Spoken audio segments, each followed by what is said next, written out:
Minutos em Campos, já estamos de volta com o Folha no Ar, primeira edição, e falando em energia solar alternativa, o Victor, o Aloysio, Victor é uma fonte de energia, o homem é bateria né, 24 volts, do oferecimento dos laboratórios Plínio Bacelar. Que bom que ele presta essa energia toda para a gente aqui de conhecimento. Também no oferecimento de Proteus Serviços de Saúde e Medicina Ocupacional, com a qualidade certificada ISO 9001-2015, e de Unimed Campos, cuidar de você. Esse é o plano. Aloysio. Victor está perguntando no intervalo qual é a origem do Victor, né? A cara aí de viking.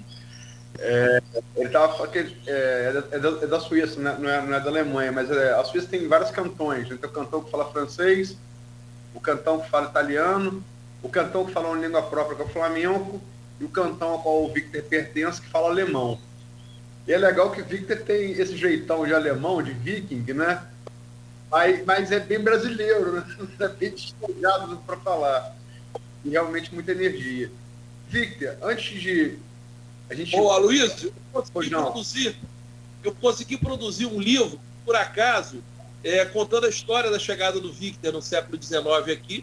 O livro a história do Victor aguerrido, de um cara que veio lá da Suíça com 5 filhos, tinha ficado viúvo e era veterinário para se instalar aqui no Rio de Janeiro. Então a história é meio... Ele era um inconformado, porque o cara do século XIX, sem Google, sem imagem, pegar 5 filhos e vir para o Brasil, era uma coisa. E isso forma a personalidade de todo mundo. Deve estar no nosso DNA. Sim, mas o bom é ter esse conformismo e essa energia, essa coragem, ao mesmo tempo com despojar. E você é bem brasileiro para falar, né? Isso só parece saxão. Mas para falar, você é bem brasileiro. Eu dou muita risada aqui, tenho certeza que o ouvinte também. Mas deixa eu te perguntar, antes de a gente estar nos temas pré-pautados, para falar um pouco, você já citou aqui o Siciliano, falar um pouco do seu trabalho como diretor-geral da Alerj, né? Depois de ocupar várias secretarias, presidência da própria SEDAI, né? Da FAETEC, por várias partes, em vários governos, passou por vários governos, o que mostra também que a qualidade técnica se sobrepõe com a diferença política, né? Como é que é o seu trabalho hoje na Alerj sob a gestão de Siciliano? Olha, o André também é um cara inconformado, Luiz. Eu conheci André, eu era secretário de Energia, o André era prefeito de Paracambi, e nós começamos, e eu senti ele um cara muito preocupado em desenvolver. Então ele tinha uma ideia, a gente ajudou a implementar, que era uma universidade lá, que foi feita num prédio, numa fábrica. Começamos a desenvolver uma termoelétrica na região, conseguimos botar um Citygate e viramos amigos.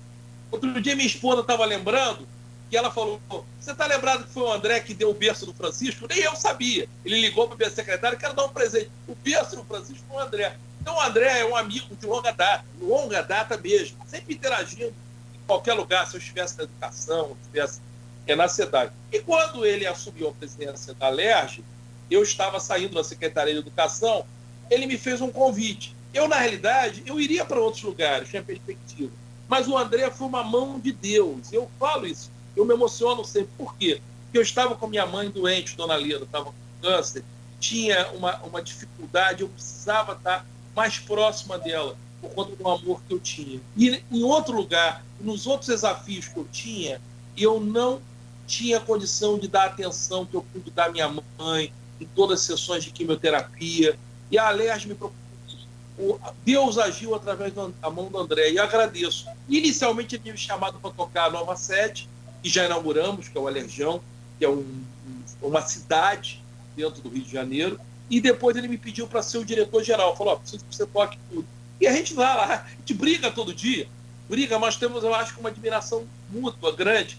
Agora, o André é um inconformado, ele é um desenvolvimentista. Hoje, ele está à noite com o Eduardo Paz brigando pelo Galeão. O programa de incentivo das termoelétricas só saiu só sai por conta do André. E ele está sempre... O desenvolvimento do ICMS para as unidades de produção rural do ICMS da energia elétrica é André. Nessa área, inclusive, a gente não falou, mas quando eu fui secretário de Energia, vocês também me ajudaram muito na eletrificação rural. Eletrificação rural, nós tínhamos dezenas de milhares, o Rio de Janeiro estava lá embaixo. E essa semana saiu um estudo de competitividade, onde o Rio de Janeiro está lá na 24ª posição, não, 17ª posição. E qual é a posição número 1 do Rio? Ligação elétrica de cliente. E a segunda, saneamento. O restante que joga embaixo. E por quê? Porque nós fizemos um programa grande. E aí, em Campos, imagina a quantidade de propriedades que não tinha. Me lembro que eu fui, seu pai estava junto, quando a gente foi botar uma propriedade, o número 10 mil ou 15 mil, lá em Lagoa de Cima. E a pessoa se emocionava. Foi uma cena muito forte para mim, inclusive, tá? Essa cena foi muito... O prefeito, eu acho que era Arnaldo. Arnaldo, a pessoa, na hora que liga a luz, eu fazia um ato simbólico, a luz, do cara ligando a luz, apertando o interruptor. O senhor, que era um velhinho, com o neto olhando, na hora que ele aperta o interruptor, aquela cena foi muito forte na minha vida. Ele começa a chorar e não consegue tirar mais o dedo do interruptor. Como se ele tirasse o dedo, a luz acabasse. E ele se emociona e começa a chorar. E aí eu não conseguia. E o netinho com o olho brilhando. Uma cena que fica na minha imagem é muito forte. Tanto que eu cheguei pro cara da Ampla na ocasião, que é hoje Enel, e falei, gostei tanto desse, compra 2 televisões e dá de presente para ele. E dela a televisão do senhor. Então essas cenas, essas histórias, esses inconformismos, eu acho que faltam a vida das pessoas. E o André tem muito disso. Eu gosto muito de trabalhar com ele. Vamos para a parte política, Victor. Você, embora seja um quadro técnico, você tem, né, no convívio aí direto desses anos todos com políticos, você tem uma experiência, uma bagagem respeitável nessa área também. Eu queria, de maneira sucinta, porque senão a gente vai alongar demais, que você analisasse os governos nas 3 esferas e desse uma nota. Você também tem muita experiência na academia, está acostumado com nota, de 0 a 10. E por quê? De maneira sucinta, os governos Jair Bolsonaro, federal, ao governo Cláudio Castro, e um pouco mais à distância, mas eu sei que você acompanha bem, teve, inclusive, esse dia visitando lá a bolaria da Rosinha, botou uma foto lá, eu vi, o governo Vladimir Garotinho Campos. 0 a 10, por quê? Os 3 governos. Primeiro, Campos é um lugar que também está nas minhas memórias, que tem que fazer curso para entender política de Campos. Curso e permanente. Eu fui eleição em Campos e tinha um pessoal de um lado da rua com uma bandeira, o pessoal do outro lado, no segundo. Isso é uma loucura, tem que fazer curso, tem que tomar muito cuidado, é um lugar difícil.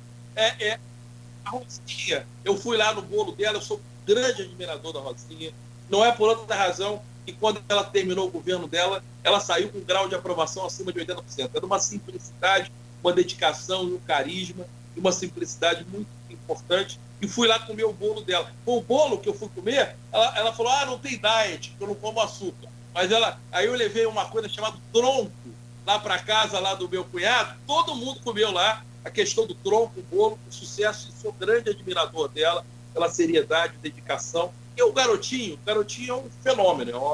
Garotinho é um ser também que sabe administração pública, briga muito, mas é um fenômeno. Foram 2 grandes governadores. O Vladimir, ele tem um aprendizado muito interessante, porque ele tem um jeitão mais próximo a Rosinha e briga menos do que o Garotinho. Não quer dizer que o Garotinho não seja muito positivo, e foi para o Estado, retomou a indústria naval, as termoelétricas, cotas raciais, a questão de cheque cidadão, são coisas importantes que ele é pioneiro no Brasil. Eu acho que o Vladimir está iniciando, pegou alguns problemas herdados pelo prefeito anterior, e eu acho que a nota para o Vladimir é 7. Eu acho que o Vladimir tem tudo, se conseguir ordenar e se conseguir, de alguma maneira, reforcar para a redução da questão do custeio. Campos não pode continuar ainda com elevado nível de custeio e não terá essa arrecadação grande no futuro. Esse talvez seja o grande problema que Campos tem. Então, eu quero ser simpático sempre também na nota, porque é difícil e é leviano você reprovar um administrador, mas eu acho que ele tem ainda mais 7 com viés de crescimento. 7 com viés de crescimento. O governador Cláudio Castro, ele é uma pessoa muito hábil, muito inteligente, está conseguindo executar aí algumas áreas com muito sucesso. Para uma área de segurança, é uma área de sucesso. O secretário da Polícia Civil, Alan Fonópolis, é brilhante, trabalhou comigo, é um cara destemido. O coronel Henrique, que assume a secretaria da PM, é um cara ótimo, também trabalhou comigo na época da educação, me ajudou muito. Acho que nessa área de desenvolvimento, talvez a não briga ou não conflito com o governo federal possa estar faltando talvez uma maior voracidade, apesar de ter uma pessoa boa lá, que é o Vinícius Fará, na briga dos investimentos. Eu acho que o presidente, eu daria para o governador também 7, e vão ter os próximos meses importantes. Ontem teve uma votação importante, que é a questão da PEC envolvendo os funcionários. Ele tem que saber gerenciar bem esses recursos, aplicar com inteligência, mas é um bom governador, não dá para negar que ele é uma pessoa dedicada. Agora, tem que também ter algumas ações que são diárias. Então, a questão do Supera Rio. Estava vendo ontem televisão, os recursos Supera Rio, algumas pessoas que contavam e não estão recebendo. Então, ele tem que refletir o tempo todo.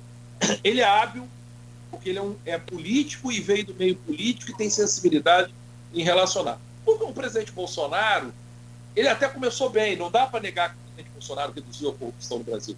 Não dá para negar. Ele fez, ele disciplinou. Tem corrupção, com todos os governos vão ter, mas talvez não tão endêmica como estava ontem.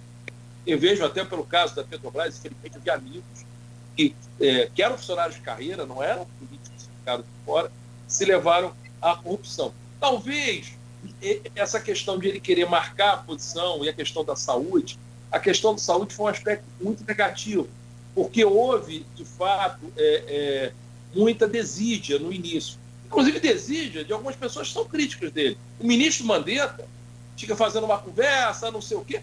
Foi um péssimo ministro. Eu cansei de falar isso. Falava na rádio. Demorou, deixou exportar respirador, demorou a trazer respirador, falava para todo mundo ficar em casa. Fica em casa, só vai para lá quando tiver falta de ar. Teve desídia e depois saiu criticando. Eu literalmente, e a saúde atrapalhou muito. Talvez esteja faltando no presidente Bolsonaro uma equipe mais comprometida com a chamada economia física. Não achar que o modelo liberal do Paulo Guedes é um modelo que não vai atender às demandas que nós temos de curto prazo, especialmente em um momento, Aloysio, que a gente sai de pandemia. Se você não botar a mão, achar que o mercado... O Japão está fazendo economia física, metendo a mão, todo mundo está fazendo. E aqui a gente nessa questão liberal, achando que o mercado tem que verticalizar, tem que usar o poder de compra dos hospitais, voltar a produzir máscara aqui, produzir cama, produzir tudo. Você vê, nós éramos grandes produtores de álcool e faltou álcool gel. Porque o aglutinante vinha da Índia. Gente, quando tem crise, falta aglutinante. Nós temos que rever a questão da verticalização para enfrentar isso. E talvez o único ministro que ele tenha voltado, que é bom, área desenvolvimentista, é o ministro Tarcísio, que é uma pessoa realmente qualificada. Mas só olha a região dele. A visão do ministro Tarcísio para o Rio de Janeiro é horrível, e ele é carioca. É horrível. Basta citar o exemplo aí da BR-101, que estão sendo lenientes, o Santos Dumont, a devolução das ferrovias da FCA, que a gente olha de maneira complacente, não está vendo dragagem efetivamente nos portos, a não levada da ferrovia para o Açu, enquanto o pessoal está atropelando para levar para Vitória. Então, eu acho que o presidente Bolsonaro, eu botaria a nota para ele 5,5, para não reprovar, para não ter o lado, talvez, ideológico, está abaixo dos outros. E ele tem que buscar mais se integrar. O presidente Bolsonaro, eu me dou muito bem com o Flávio, que é o senador. Gosto do Flávio, sempre tem uma relação muito boa. E eu acho que, sinceramente, o Flávio tem uma oportunidade para a gente trazer melhor esse olhar para o Rio de Janeiro. Não dá para a gente estar com a indústria naval toda fechada, gente. Tudo bem, não vai amarrar tudo o conteúdo local, mas não dá para estar trazendo tudo de fora. Não dá, porque quando você traz, Campos não tem estaleiro, mas tem subfornecedores para essa área. Nós temos que sair dessa figura da globalização, da dolarização, da colocação no mercado como um todo, e, ao mesmo tempo, achar que o emprego ele não vai ficar em outros lugares. e, ao mesmo tempo, o pessoal se blinda e deixa o seu recurso em conta no exterior. Então, essa é uma reflexão que a crise hoje não leva uma ação efetiva do movimento liberal como solução para enfrentamento do momento. Não, sem sombra de dúvida, não sei se... Economia é um assunto complexo, né? Mas o momento, para usar aí um ícone da economia, é keynesiano, né? É do Estado assumir seu papel durante a crise. E pegou um liberal, que é o Paulo Guedes. Quer dizer, independente de ser liberal ou não, crítico, enfim, não é emissão de opinião, mas o momento é do Estado indutor. E você tem, né, um liberal, a mão invisível do mercado, não vai levar a gente a bom termo no momento de crise, seja peste, como é o caso, guerra, enfim, catástrofe natural. Agora, Victor, você não deu a nota para o Bolsonaro. Você falou que é um pouco abaixo, mas não deu. Falou 5,5. Perdão, 5,5. Eu acho que alguns amigos até vão brigar comigo.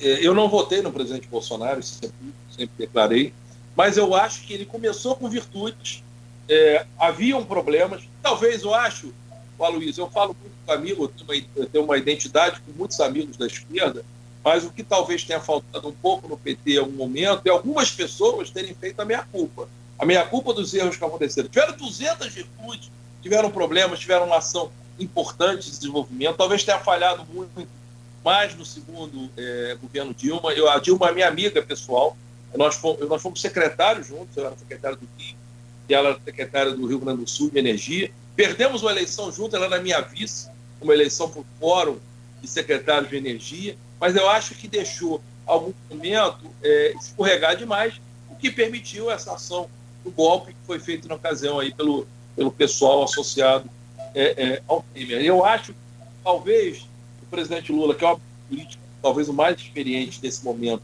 vivo no Brasil, não por ele, mas a interlocução de muitos deles em relação à meia-culpa. E o Bolsonaro, ele entrou inicialmente fazendo um bom dever de casa, mas depois aconteceram muita coisa de ideologia. Por exemplo, o horário de verão era uma ideologia, porque podia continuar, era necessário, daria pequenos alívios no sistema e vai tender a voltar. E se não voltar, por questão ideológica, cabeça dura. Para que essa briga de botar máscara ou não, tal? Para que essa briga? Para que colocar isso? Por que levar...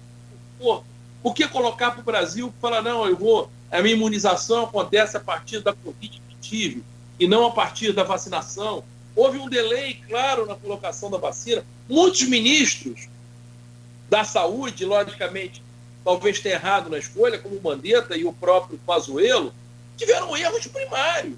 E essas pessoas têm que ser, de alguma maneira, não é ele somente, mas as pessoas têm que ser responsabilizadas. Eu cansei de bater no Mandetta porque ia faltar seringa, gente. Faltou álcool gel. Nós deixamos de exportar respirador. Ah, não, vamos de acordo que o cara... Como é que você falta respirador, gente correndo sem ar, e tem respirador, faltou cilindro de oxigênio? Será que não sabia que tinha que ter uma produção brutal de oxigênio, cilindros, ou importar antes da Venezuela? Então tiveram erros da ponta e que ele tinha que jogar duro, não ele botar na cabeça. O ministro da Educação, aquele que está nos Estados Unidos, um fracasso. Uma pessoa que não tem que não tem trabalho nenhum ideológico. Eu agora, por exemplo, mandei uma carta outro dia, não sou mais secretário de Educação, se fosse secretário de Educação, eu ligava e receberia. Sobre a questão do Enem. O Enem agora, final de novembro, e os alunos da rede pública não tiveram o conteúdo do último ano. Eu falei, limita as questões do Enem até a segunda série do ensino médio, para tentar igualar um pouco a rede pública com a rede privada, que muitos garotos sequer tinham celular para estudar. Aí você põe no banco de questão para tentar mitigar o impacto. Isso será que é analisado? Não sei se é analisado. Então, ele montou talvez uma equipe, em alguns momentos, uma equipe que ela não era compatível com o desafio. O primeiro ministro da Educação era um cara que a gente nem sabe de onde veio, não tinha nenhuma tradição acadêmica. Então ele juntou alguns caras craques, mas com uma agenda própria, como é o Tarcísio, craques, mas com uma agenda própria, que não é agenda especialmente do Brasil, especialmente do Rio de Janeiro, outras pessoas que não são talentosas diante do desafio que tinha. As eleições no campo democrático que vão definir isso. Eu sou contra pedido de impeachment. Deixa eu te perguntar, para terminar, porque são 8h54 já, sua projeção para a eleição presidente, né, de 2022. Todas as pesquisas apontam aí uma polarização entre Lula e Bolsonaro, Lula ali com 40%, 35%, 40%, Bolsonaro com varia de 25%, 28%. Terceira via, o mais bem colocado é Ciro, está com 10%, estão abaixo. Todas as pesquisas apontam que Bolsonaro perde para todos pela rejeição imensa que tem, embora a de Lula também seja alta, mas a de Bolsonaro é proibitiva, né? Ultrapassa a casa dos 60%. Pessoas que não votariam nele de maneira nenhuma, o que você não precisa ser nenhum gênio em matemática para... Se o segundo turno é para alcançar 50% mais um voto, você tem 60% de rejeição, é complicado. Mas, enfim, coloca ele no segundo turno, mas com dificuldades grandes contra qualquer adversário. E para o governo do Estado, você tem aí... Você falou sobre um dos principais atores, que é o Cláudio Castro, né? Todo governador com injeção de capital, como é o caso dele na Câmara da Sociedade, que a gente já falou aqui, e com a máquina na mão, ele tem grande chance, mas tem aí pré-candidatos fortes também. Tem o Marcelo Freixo, tem o Rodrigo Neves. Vai encerrar, Victor, projeção para 2022. Olha só. Essa eleição no âmbito federal vai se definir, como você bem colocou, pelo nível de rejeição. O nível de rejeição que vai definir. O Bolsonaro tem um patamar muito firme, quase religioso, do ponto de vista daqueles que votam nele. Então, aquilo é quase religioso. Então, é difícil tirar aquele percentual dos 25%, 23%. São pessoas que votarão nele. É mais que ideologia, quase se fosse uma paixão. E é respeitável de ele ter conseguido desenvolver isso. A luta por fazer uma terceira via é muito difícil quando você tem esse patamar praticamente inelástico de 25%. E o Lula bastante consolidado com o primeiro. Se tiver uma terceira via, muda todo o jogo. Acho difícil fazer a terceira via. Mas eu acho que vai o segundo turno para o Lula e Bolsonaro, e essa discussão das rejeições e como vão ser tratadas essas rejeições daqui para frente, que vão definir. Vai ser uma eleição mais do ponto de vista do gerenciamento do nível de rejeição do que mostrar as suas virtudes, até porque os dois têm seus defeitos e virtudes bastante expostas. No âmbito do Estado, eu acho que está muito confuso ainda, porque não consolidaram os candidatos, é possível transferência. O candidato de esquerda vai ser só o Freixo, ou vai ter outro, vai dividir. O governador Cláudio Castro sai bastante também na frente, apesar de ainda estar abaixo do Freixo, por conta de estar com a máquina na mão, estar com recurso para investir, tem que saber investir com sabedoria e inteligência. E pode aparecer uma terceira via. Pode aparecer uma terceira via que a gente não sabe. Por exemplo, será que o Eduardo Paes não vai lançar um candidato? Eu acho que o Eduardo Paes vai lançar um candidato. De repente ele vai ter um candidato novo, que ninguém fala. Por que o Eduardo, de repente, não vai lançar o Daniel Soras? Se for sucesso, o gerenciamento da saúde. Será que o Sorange não pode ser o candidato do Eduardo? Colocando. Então, esse elemento... Por que o André Ciliano não vai ser candidato a governador? Ele não definiu se vai ser estadual, senador ou governador. Pode ser? Talvez possa ser algum momento, diante do crescimento da esquerda. Está muito confuso ainda o cenário do Estado. Eu espero que quem ganhe, independente do governo federal ou estadual, que a gente consiga fazer o enfrentamento e todo mundo democraticamente respeitar o resultado das urnas. Por isso que eu falo, Luiz, apesar de eu estar em muitos grupos de esquerda, o pessoal fala impeachment do Bolsonaro. Eu falei, gente, o processo tem que ser democrático. Não há mais se botar num momento transiente político do Brasil, você iniciar um processo de impeachment que você demora meses. Vai parecer uma virada de mesa. Vamos no processo democrático. Se ele ganhar, continuará sendo presidente. Se outro ganhar, tem que se respeitar todo mundo. Então, a gente tem que pacificar o Brasil também, para não ficar nessa de trouxa, porque os blocos econômicos do mundo estão se protegendo, gente. Eu vejo muita gente critica a China. Ah, a China, os chineses vão entrar. O Brasil depende da China. Porque o que o Brasil está produzindo, a China compra. Minério, são os chineses que compram. Você não consegue desovar em grande quantidade no lugar. Soja, petróleo, até o petróleo. Então a gente tem que transformar a questão menos na paixão e mais efetivamente no pragmatismo, no desenvolvimento. E isso é importante nesse momento de transição. E respeitar as instituições. Bom, rapaz, apesar da fala dinâmica aí do secretário, né, do Wagner Witter, terminou precisamente na hora, 9 horas em ponto. Suíço, exatamente. Obrigado, Luiz. Suíço. Precisão maravilhosa. Mas o Wagner, na verdade, a gente tem que combinar, Luiz, depois, fazer tipo um seriado com ele de entrevista. Novos episódios a gente vai liberando, porque tem muito assunto. Ele falava aí no bloco anterior, e aí não dá para encaixar mais, não dá mais tempo, vamos fechar, agradecer.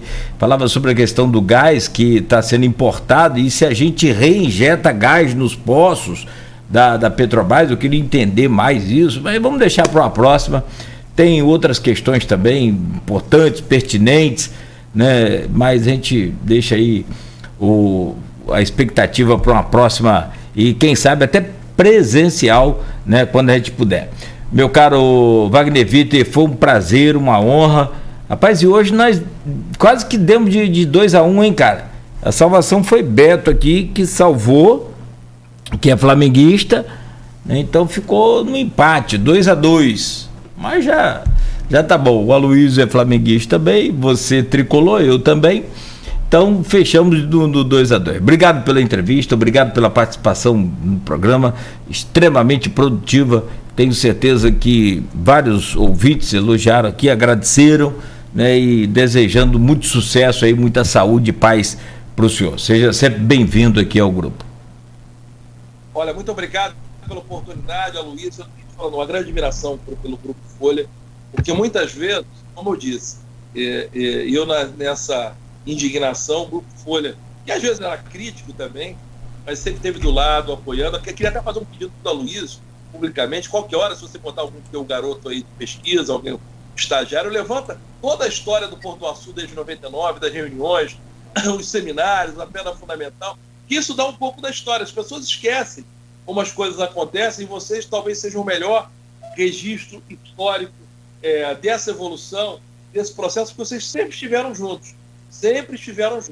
Então eu quero, de alguma maneira, saudar também a população do Norte Fluminense, especialmente do município de Campos, os amigos que eu tenho aí, os amigos que eu fiz na política, e tem diversos amigos aí, o Dinho, Bacelar, governador Garotinho, que eu gosto dele, governadora Rosinha, que sou um admirador, fã, Vladimir, Clarissa, todo mundo que faz aí a política dessa região, eu me dou bem com todo mundo. Mas volto a falar, eu quero um pouco me afastar desse processo, às vezes eleitoral, porque Campos o bicho pega. E eu já vivenciei aí em Campos, isso é uma coisa de louco, isso é um aprendizado, essa eleição talvez a eleição mais de fio desencapado que pode ter. Tem que conhecer do ramo. A política... Desculpa, perdão. Eu ia te chamar também para você fazer o encerramento com o Witter, mas é o que eu falei mais cedo aqui internamente, ou acho que rapidamente, a política aqui não é para amador, né? Tem que ser realmente muito bom. Mas vamos lá, Luiz. Não, política de campus política de campus eu acompanho profissionalmente desde 89. E realmente tem suas peculiaridades. Mas vou dizer a você, tem uma política, acho que aqui do vizinho da mais acirrada, que é de São João da Barra. Acho que não consegue ser mais acirrada. Lá é marimbondo, abelha, cupongo chinês, né? Em relação ao Fla-Flu, 2-1 aí. Não é raro a gente perder para o Fluminense, é o único clube carioca, que tem um único scout que ultrapassa o Flamengo, que é jogos decisivos. Eu me lembro que o Zico, no documentário perguntado sobre isso, falou: é verdade, estatística. Realmente, em jogo decisivo, o Fluminense tem vantagem. Embora o Flamengo tenha vantagem em todos os demais scouts, né? Torcida, título, os jogos normais, o Flamengo tem mais vitórias, mas na hora do vamos ver, realmente, eu acho que talvez o flamenguista tem duas camisas que numa final ele mais respeite. Depois dessa história com o Liverpool, e depois do Liverpool, Fluminense, sem sombra de dúvida. E vou dizer, só para completar, Victor. Meu pai era um tricolor muito, muito apaixonado, como meu irmão também é. E nos últimos anos, do vida do meu pai, eu vou dizer, eu via Fla-Flu com ele, e para não brigar, torci para o Fluminense, por conta dele. Minha bichinha. Então, eu acho que o único clube que eu torci contra o Flamengo, quando não era logicamente, em jogo decisivo, né? Eu torcia por conta dele, entendeu? Para não ter aborrecimento. Mas fala, perdão. Você é um filho ingrato de não ter seguido teu ingrato. Mas essa questão do respeito, outro dia eu fiz uma crônica, era Zac, Eros e o Fla-Flu. Eu tenho aqui, eu fico com a minha mãe do criação, do meu lado aqui, tão logo minha mãe foi, Dona Leda, ela comprou um cachorrinho pequenininho, chamado Zac. E depois descobriram um vira-lata que veio filhote, e desde filhote o Zac batia no Eros, né? Batia no Eros. Só que o Eros, que era vira-lata, descobriu que possivelmente ele é filho de um Rottweiler. E hoje ele dá 5 vezes o tamanho do Zac. Só que até hoje o Eros tem medo do Zac. O Eros pode acabar com o Zac em qualquer momento, basta o Zac mostrar o dentinho que o Eros sai correndo. O Fla-Flu é esse. O Flamengo nasce do Fluminense. O Fluminense hoje está menor, mas até hoje, se você botar um time de júnior entrando no Fla-Flu contra o time titular do Flamengo, a galera já treme. A galera treme. Por quê? Porque é o dilema entre o Zac e o Eros. Como diria o Nelson Rodrigues, o Fla-Flu nasceu 10 minutos antes do nada, né? Exatamente. Agora, só lembrar que o futebol do Flamengo vem do Fluminense. O Flamengo, o clube de regatas, é mais antigo que o Fluminense, o futebol clube. O futebol é que vem do Fluminense, realmente foi... Então, já que você está falando, que a gente vê que você é um estudioso, mas o Flamengo, quando é criado, saem todos os jogadores titulares do Fluminense e cria o Flamengo. Sim. E a primeira partida é o Fla-Flu, onde são os jogadores titulares do Flamengo, oriundos do Fluminense, contra os reservas do Fluminense. Primeiro jogo, Fluminense do Fla-Flu começa a ganhar de 1-0. Ou seja, a tradição já começa na Gênese, onde o que remanesceu com aquela camisa já dá um sacode inicial no Flamengo. E isso é a tradição, isso é a Gênese, isso é o DNA, isso é o respeito. Espero que continue daqui para frente. O presidente do Flamengo é muito meu amigo, o Rodolfo Landim, trabalhamos juntos na Petrobras, é meu amigo. E o do Fluminense, eu montei uma chapa de oposição contrária. Eu era o vice da chapa contrária. A eleição foi Mário Bittencourt e Celso Barros contra Ricardo Tenório e Wagner Victor. Nós perdemos. Eles usaram até a máquina, mas ganharam. Legitimamente, usar a máquina na campanha não é proibido. Ganharam. Mas, tudo bem, eu continuo também muito indignado em relação ao Fluminense. Só para lembrar que eu não sou filho ingrato, não, que Diva Abreu é flamenguista. E em campo eu sou Rio Branco como meu pai. O time pelo qual ele jogou e foi campeão, marcou gol do título juvenil, né, nos anos 40. E também outra coisa. Eu tenho camisa de americano porque meu cunhado, Carlos Abreu, foi presidente do americano. Ele me deu uma camisa americana. Tá certo que tá muito justinha. Eu não tinha jogador do meu tamanho, mas eu tenho a camisa do americano. Rapaz, a melhor coisa que tem aqui em Campos é Rio Branco, cara. Que o Rio Branco é tipo o Botafogo, vamos colocar assim, né?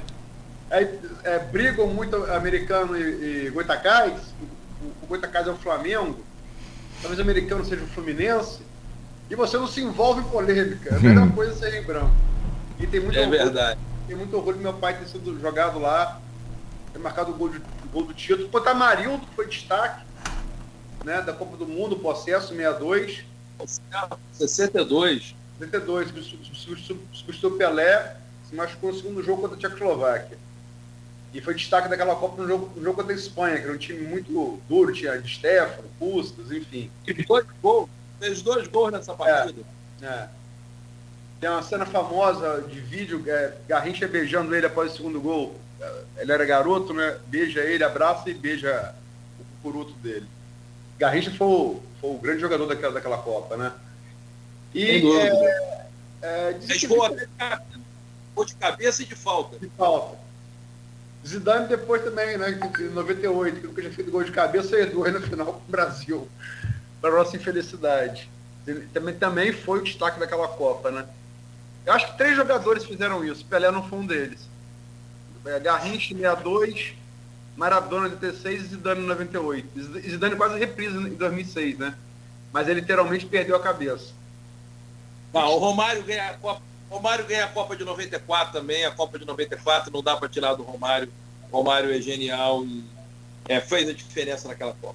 O Romário foi o mais tramante que eu já vi. Mas eu, sinceramente, acho que Baggio jogou mais que ele aquela Copa. Agora, ficou marcado pelo pênalti que perdeu na final. Mas eu convido qualquer um a rever os jogos Itália e Bulgária e Itália e Nigéria. Itália e Bulgária foi a semifinal. Baggio acabou com aqueles 2 jogos. E no Brasil, Romário foi decisivo, mas eu acho que 3 jogadores também foram fundamentais. Aldair, na defesa, o maior zagueiro brasileiro que eu vi jogar, um dos maiores do mundo. Mauro Silva, como primeiro volante, e Bebeto na parceria do ataque ali. Bebeto foi fundamental ali, aquela estabelecimento foi fundamental. O jogo, a gente vai falar de futebol, a gente vai ficar falando daqui outro programa. Mas quer ver um jogo? O jogo mais duro daquela Copa foi Brasil-Holanda. Nas semifinais. O gol da Copa. Quarta de final. O gol da Copa é ali, o gol do Branco de falta. O gol de Branco de falta é o gol da Copa. E com... Ele dá aquela maravilhosa, o Romário tira a bunda isso e aí. É o gol da Copa. Nós ganhamos a Copa com o gol do Branco. Ali foi o gol. Ali...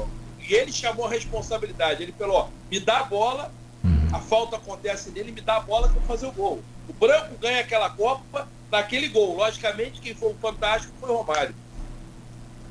O corta-luz de bunda de Romário e Branco levou aquela malandragem, porque o jogador que marcava ele era o ponta-direita chamado Overmars, bom jogador. Ele faz a falta Overmars, dá na cara do Overmars, joga o malandro, e cai, o juiz dá a falta e ele bate. Mas eu quero lembrar que os jogadores de defesa às vezes são menos vistos.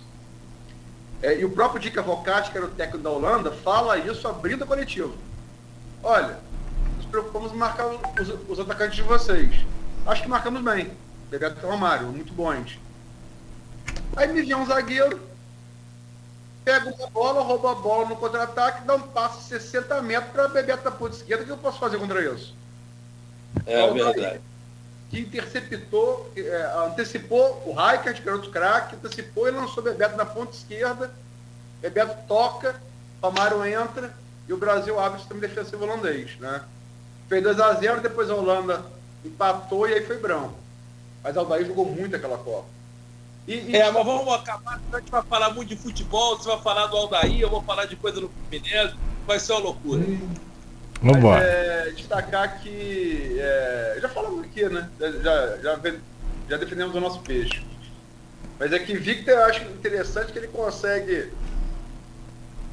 nessa polarização acéfala que a gente vive, né, que afunda o Brasil desde 2014, onde você tem que ser a favor ou contra, como ele falou, vira religião, dogma de fé, e política teria que ser uma coisa racional. Ele consegue ver virtudes e defeitos em Dilma, em Bolsonaro, em Garotinho e Bacelar. E isso é uma virtude. Obrigado pela entrevista, Victor. Grande abraço, muito obrigado. E obrigado, Folha. E se quiser, vamos fazer. E Aloysio, vê se faz essa pesquisa para mim aí do negócio do açúcar. E qualquer hora eu vou fazer um resuminho disso. Vocês vão servir como base. Tá bom? Grande abraço aí, saudações tricolores. E um grande abraço aos que estão assistindo aí a Folha. E Folha da Manhã está nas bancas hoje, tá? Tá bom, então não preciso nem de eu falar mais. O homem falou, fechou. Tá bom, querido. Grande abraço aí. Obrigado aí pelo carinho do senhor. Grande abraço. Bom dia. Bom, são 9h14. O Wagner Witter já falou, Folha da Manhã já está nas bancas aí desde cedo. Fechamos por aqui então, ô Aloysio. E já 9h14, então aproveite aí, se você quer saber tudo sobre as manchetes da Folha, dê um pulo aí numa banca próxima a você, ou aproveite, seja assinante da Folha também. Mas só destacar Campos e Macaé com voos para a Europa. Aliás, é uma matéria sua, está aqui na capa de hoje do jornal Folha da Manhã. É a manchete principal e uma manchete muito alvissareira, muito bonita, muito importante para a nossa economia. E eu quero te agradecer, Aloysio, também. Eu acho que aqui muita gente também agradecendo, parabenizando aí pela entrevista. Valeu muito. Amanhã nós estaremos de volta às 7h da manhã. Só para destacar dessa matéria, só para comentar rapidamente, você que passou muito horário, senão o Cristiano depois puxa nossa orelha, com razão, que é um fato histórico. Você vê, eu sou neto de português, então meu bisavô veio, né, de Portugal para cá, e de navio. O Victor falou da experiência dele, que é Victor do Rio, né, não é de Campos, mas veio de navio, era um suíço. Então não há novidade nenhuma, desde 1500 que a gente tem, né, ligação. Agora, a Azul, que retomou os voos, após a pandemia, retomou os voos de Campos, Macaé e Cabo Frio para os Estados Unidos. E abre agora, vendendo para fevereiro do ano que vem. Pela primeira vez na história, Campos e Macaé tem, por conexão aérea, via aérea, né? Lógico que já deve ter casos de gente que saiu de Campos ou Macaé num jato e foi para um cara rico, que foi para a Europa. Agora, linha comercial regular é histórica, é a primeira vez, né? E a gente está entrando no mercado da União Europeia, o que não é pouca coisa, né? Nesse momento de crise que a gente está vivendo, é muito alvissareiro, né? É um momento histórico, enfim, agradecer o William Passos aí, que fez a análise para mim, o geógrafo, com especialização em desenvolvimento regional, estudo muita bacia, a região da Bacia de Campos. Enfim, eu acho que as pessoas, os ouvintes, os leitores da Folha, do meu blog, os telespectadores do streaming têm que ter a noção devida que é um momento histórico e alvissareiro para Campos, graças a Deus. Não tenha dúvida. E isso reflete evidentemente aqui no grande varejo, que é também uma mola de sustentabilidade aí dessa nossa economia fantástica. Não tenha dúvida. Bom, Aloysio, amanhã de volta às 7 da manhã então. Muito obrigado por hoje. Valeu. Bom demais o programa aí. O Folha no Ar volta amanhã às 7. Eu agradeço a você pelo carinho, pela audiência, no oferecimento também dos laboratórios Plínio Bacelar e Proteus Serviços de Saúde e Medicina Ocupacional, com a qualidade certificada ISO 9001-2015 e Unimed Campos. Cuidar de você. Esse é o plano.